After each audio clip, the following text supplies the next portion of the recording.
Welcome to One Night Trailer. Everything. The police searched the area and conducted a little investigation, but as far as I know, they never caught the guy. I never hiked alone after that, and I moved away about a year after this happened. I hate that I don't even know that couple's name because they honestly probably saved my life. Be careful out there, my friends, because you never know who's out there, lurking just behind you, waiting for the perfect moment. Thankfully, that purple hat guy never got his moment, and I hope he never does. I found the video from that day and attached it to the story. On its own, the video may seem harmless, but once you know all the details, this short clip becomes a nightmare.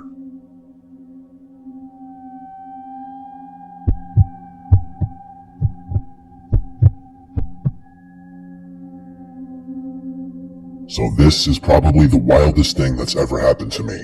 And to make it even more insane, I can't believe I actually caught it on video. Let me set the stage. My friend Ron and his wife Tina had just bought this new house.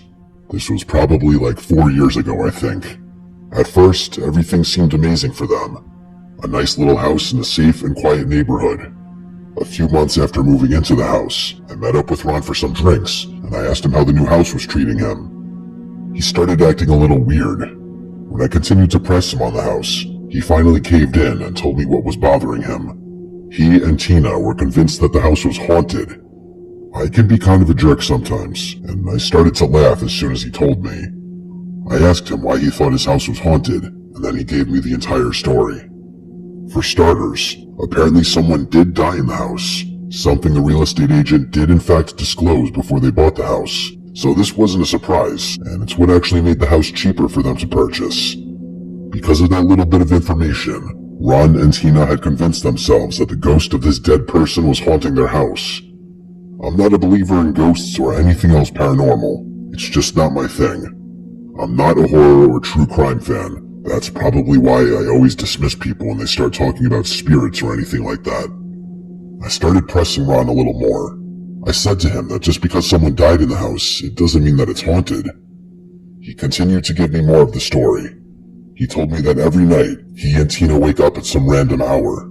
There are strange noises that seem to come from everywhere in the house.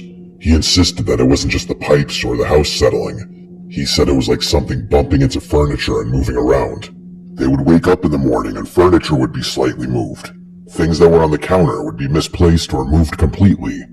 Ron said that on one occasion, he left his favorite Miami Dolphins coffee mug on the counter, and in the morning, it was gone. They searched everywhere in the kitchen, and it was just gone. Ron claimed that he didn't think it was anything paranormal at this point. He was still just weirded out by everything, and all the strange events must have just been some kind of weird coincidence. That all changed a few nights before Ron decided to tell me this story. Just like several nights prior, he and Tina woke up in the middle of the night. It sounded like a crash coming from the basement. Wanting answers, he went down to investigate, even though he was terrified. The basement is loaded with boxes and storage, so he said it was impossible to be able to tell if anything had just fallen over. Apparently, while he was down in the basement, something moved in the corner of the room, and Ron ran out of there so fast and hadn't gone back since. He started calling all these strange things happening in the house paranormal activity, like the movie, and just like in the movie, he was terrified that if he kept antagonizing it, things would get worse. All of this seemed ridiculous to me.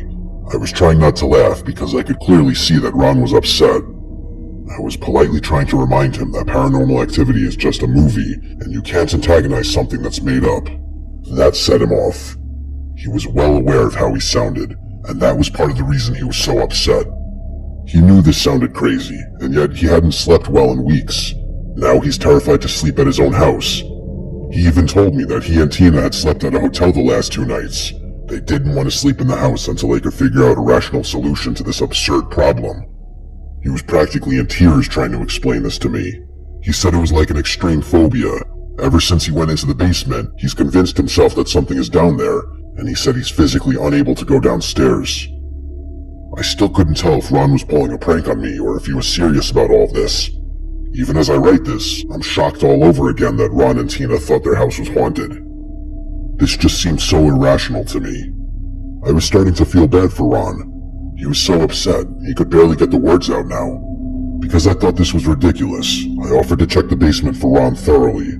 I told them that they just need to calm down a little bit and come to their senses. I said I would check every corner of the basement and make sure no ghouls are present, and that whatever noises and weirdness they're experiencing can be explained somehow and some way. He was hesitant at first because he thought my being there might antagonize the spirit, but I shut that down quickly. I remember Tina fighting with Ron on the phone after this because she didn't want me to check it out. She was 100% convinced that this was paranormal in nature, and I, along with both of them, would be in trouble if I went and looked in the basement. After the call, Ron said he would drive me to the house, but he was going to wait outside, and that we couldn't tell Tina. I was a little sketched out by that, but I wanted more than anything to prove to them that nothing was down in their basement. When we got to the house, Ron begged me one more time not to antagonize the spirit, just in case. I just nodded and walked into the house. Me being me, I fully intended to antagonize the imaginary ghosts to prove that they don't exist. Before going into the basement, I walked around the house, and nothing seemed weird or out of the norm, other than a nasty odor. And before anyone starts to think that the odor was like demonic in nature or whatever, it wasn't that kind of odor. It was like body odor. Finally, I went into the basement. It was a mess. There were boxes everywhere. After looking around for a second, I started shouting for the ghosts to appear. And just like you may expect, there were no ghosts or any other paranormal events happening. I was about to leave, and then I decided to have a little fun at Ron's expense before leaving. I pulled out my phone and started recording a little video. I was recording in selfie mode just because I was only going to show this video to Ron as a joke. I made a comment in the video about how there aren't any ghosts, and as you can see, there's nothing but storage down here. I turned around and lifted the camera a little bit to show the storage over my shoulder, and as I did that, I thought I saw something weird in the corner of the screen. So I moved the camera back a little bit, and sitting right there was some creepy old guy. Not a ghost or demon, but a sickly old man. I wish I'd continued recording, but out of instinct, I just turned it off and ran. So I've been down here for a few minutes now, and I haven't seen any ghosts, monsters, or any paranormal activity at all. Nothing except all of your useless storage down here. Oh my god. When I got upstairs, I slammed the basement door and held it shut. I heard the old man screaming on the other side of the door. The scream was more of a painful wailing. I continued to hold the door shut with one hand and called Ron with the other. When he answered, I blurted out that he needed to call the police because there was a man in his house. Not a monster or a ghost, a man.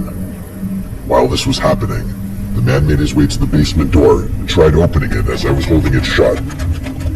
I started yelling at him, and